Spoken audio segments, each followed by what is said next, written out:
This was my first time making homemade falafel, and it was by far the best falafel I've ever had. Being able to control the texture and spiciness of the falafel made it so much more enjoyable. The first thing you have to do is soak your chickpeas.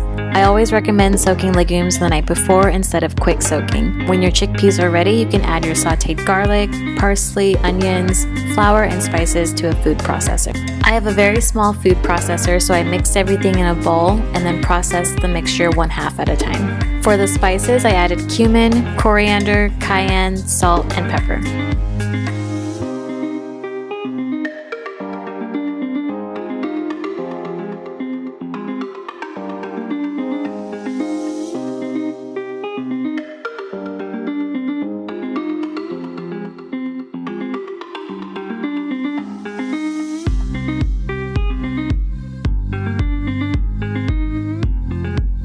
After the falafel mixture is fully blended, you need to roll them into 1 to 1.5 inch balls. They should have a semi-flat surface and should not be completely spherical. Place them on a baking sheet or onto parchment paper until you're ready to fry them. To make rolling easier, you can rub some olive oil onto your hands before you start.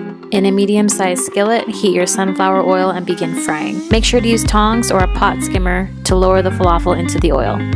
Cook on medium heat for 3 to 5 minutes on each side or until golden brown. You actually want to try to get the entire surface area of the falafel to cook in the oil. I turned my falafel sideways to make sure each side was cooked. Be very careful with this step. If you do happen to burn yourself like I did, run cold water over the burn immediately and then rub butter onto it. I know it sounds weird, but I swear that it works. I used vegan earth balance for my burn.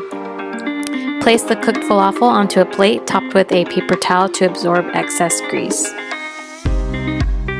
And here's how they came out. The outsides were crunchy and the insides were fluffy but not mushy or greasy. They also had the perfect balance of flavor and spiciness.